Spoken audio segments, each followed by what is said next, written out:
Hi hello నమస్తే వనకం నేను మీ Bhaskar Timma sir అని పిలవచ్చు అని అనుకుని పిలవచ్చు మీ అందరికీ కూడా ఉన్న 10th క్లాస్కి హిందీకి ఇంపార్టెంట్ క్వశ్చన్స్ కావాలి కదా సరే అయితే నేను లిస్ట్ ఇస్తున్నా this is the last time అనమాట గ్రాండ్ టెస్ట్ బాగా రాయంటారా మరి సో 4 మార్క్స్ కూడా ఇంపార్టెంట్ క్వశ్చన్స్ లిస్ట్ అనేది మా టీచర్స్ని అడిగేసి నేను రెడీ చేసిన లిస్ట్ కూడా దీంట్లో ఉంది సో దాన్ని కూడా చూసేద్దాం సరేనా సో ఇక ఒక్కొక్క దానికి తీసుకుంటూ వెళ్ళిపోతా ఇదే లాస్ట్ టైం చాలా జాగ్రత్తగా ఇప్పుడు కూడా ఈ క్వశ్చన్స్ కంప్లీట్ అయిపోతే చాలా ఇబ్బంది అయిపోతారు చాలా జాగ్రత్తగా ఉండండి ఓకేనా సో ఫస్ట్ పాయింట్ ఏంటంటే మనకి ఏంటంటే ఒక చిన్న పారాగ్రాఫ్ ఇస్తారు పారాగ్రాఫ్ ఇచ్చేసి దాన్ని చదివేసి మనకి రాసేసేది ఇక్కడ ఇది రాస్తే 5 మార్క్స్ వచ్చేస్తుంది ఆ తర్వాత నెక్స్ట్ ఈసారి మనకు తెలిసిన లెసన్స్ నుండి దట్ మీన్స్ 1 3 4 7 ఈ లెసన్స్ నుండి మనకు తెలిసిన లెసన్స్ కదా వీటిలో నుండి మళ్ళీ ఒక పారాగ్రాఫ్ ఇస్తున్నాడు సో చిన్నగా ఒక పద్యం ఇస్తున్నాడు ఆ పద్యాన్ని మనం చదవాలి కాకపోతే ఎందుకు ఇక్కడ 1 3 4 7 అనే టాపిక్ నేను ఇక్కడ మెన్షన్ చేస్తానంటే కొన్నిసార్లు కవి పేరు అడుగుతాడు సో ఎప్పుడైతే కవి పేరు అడుగుతాడో నీకు ఆ 1 3 4 7 లెసన్స్ యొక్క కవి పేరు తెలియకపోతే క్లాస్ రూమ్లో అర్రే అనుకోని అడుక్కోవాల్సిన పరిస్థితి ఎవరికి ఎందుకు అడుక్కోవడం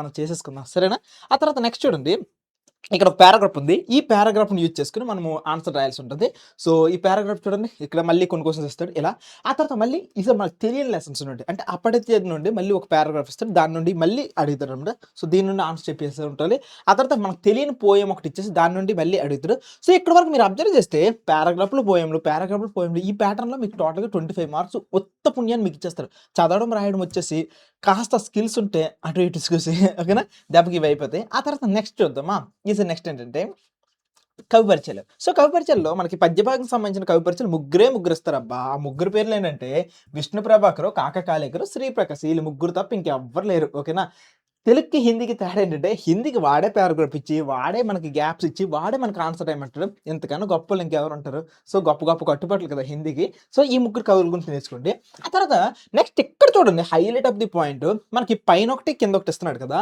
పైన ఇక్కడ మళ్ళీ కవి పరిచయాలు ఇదంతా కూడా పద్యభాగం వీటికి సంబంధించిన కదా ఇక్కడ కవి పరిచయాలు చూస్తే అయితే రహీము బిహారీ ఈ రెండిట్లో ఏదో ఒకటి పక్క లేకపోతే పంతు నిశాంక్ ఈ రెండిట్లో ఏదో ఒకటి పక్క సో చూసుకోండి మరి ఇంకేముంది ఈ రెండింటిలో ఏదో ఒకటి నేర్చేసుకుంటే పనులు అయిపోతాయి సో లెసన్ చూడండి ఇది లెసన్ నెంబర్ 10 అయితే ఇది లెసన్ నెంబర్ 3 సో ఇక్కడ వరకు కూడాను మీకు ఏంటంటే ఫస్ట్ పారాగ్రాఫ్స్ పోయమ్స్ అక్కడ వరకు 5 క్వశ్చన్స్ చెప్తాను కదా ఆ తర్వాత నెక్స్ట్ ఏంటి కవి పరిచయాల్లో చర్చ చేస్తాను కదా ఇప్పుడు మనకి 8 మార్క్స్ క్వశ్చన్స్ వస్తున్నాయి 8 మార్క్స్ క్వశ్చన్లో పక్కాగా వచ్చే కొన్ని క్వశ్చన్స్ ఒకసారి చూసేద్దామా సో మీకు ఇంపార్టెంట్ క్వశ్చన్స్ లిస్ట్ కూడా ఇస్తారు అన్నాను కదా ఇప్పుడే మీకు చూపించేస్తాడు 8 మార్క్స్ క్వశ్చన్లో మీరు ఇక్కడ అబ్జర్వ్ చేస్తే ఇక్కడ 8th క్వశ్చన్‌లో మనకి కింద క్వశ్చన్ సాల్వ్ చేయాలంటే 1 3 4 7 ఈ 4 లెసన్‌లు నేర్చుకుంటే మనం ఒక క్వశ్చన్ ఆన్సర్ పెట్టొచ్చు.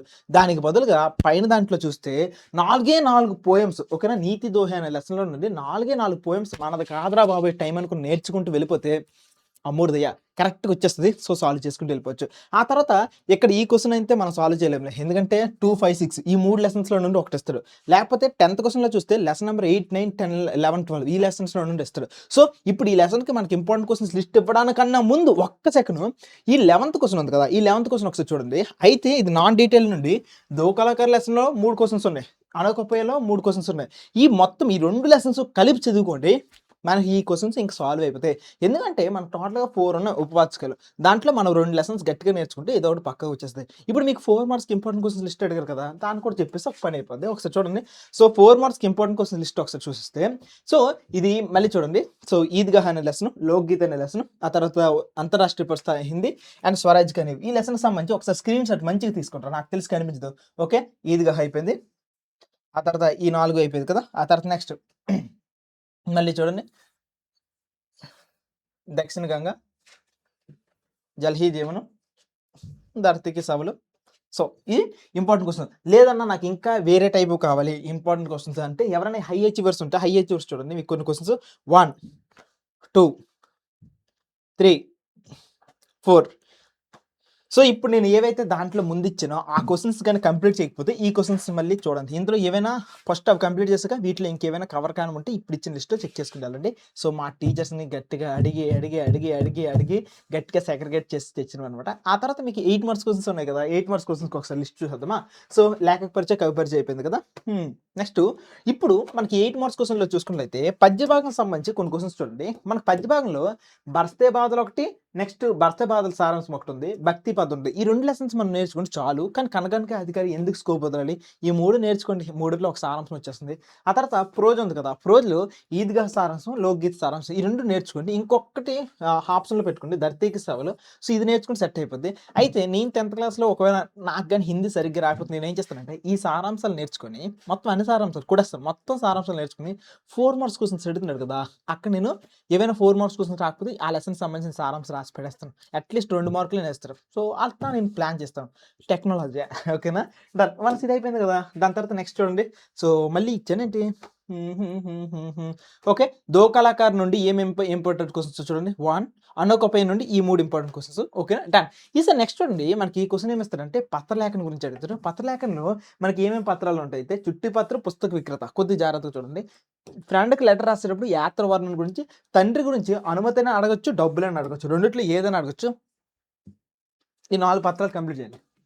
ఆ తర్వాత నెక్స్ట్ నిబంధ్ మనందరికీ ఎంతో ఫేవరెట్ అయినటువంటి నిబంధ్ ఉంది. సో, దీపావళి, దూరదర్శనం, పుస్తకాలయ్యి అంటే గ్రంథాలయము, పర్యావరణ ప్రదూషణ, కంప్యూటర్, రాష్ట్రీయ త్యోహారాలు వీటిని మీరు చెక్ చేసుకుంటూ వెళ్తే సెట్ అయిపోద్దనమాట.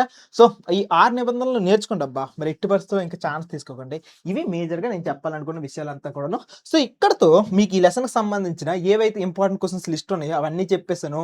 అండ్ మోడల్ పేపర్ కావాలి కదా! మోడల్ పేపర్ కూడా ఇచ్చేసాను. ఇది టోటల్‌గా టాపిక్ అంతా కూడాను. That's it. ఇది టోటల్‌గా టాపిక్ అంతా కూడాను. దీనికి సంబంధించిన పీడీఎఫ్ అనేది మీకు డిస్క్రిప్షన్‌లో లింక్ ఉంటుంది. హ్యాపీగా పండగ చేసుకోండి. అండ్ ఇంక గ్రామర్ పార్ట్ అంటావా? ఇంక గ్రామర్ ప్రతి టాపిక్‌కి సంబంధించి ఒక్కొక్క క్వెషన్ అడిగేసుకుంటాడు. వాటన్నిటిని ఆన్సర్ పెడితే చాలన్నమాట. సరేనా? సో, రాయండిరా. మంచిగా రాయండి. ఎవరెవరికి ఎన్ని మార్క్స్ స్కోర్ చేసారో చెప్పండి. సరేనా? సో, ఫైనల్ ఎగ్జామ్స్‌లో మళ్ళీ కలుసుకుందాం. అంతవరకు సెలవు. Tata. Bye, bye, bye, bye, bye. Bye రా.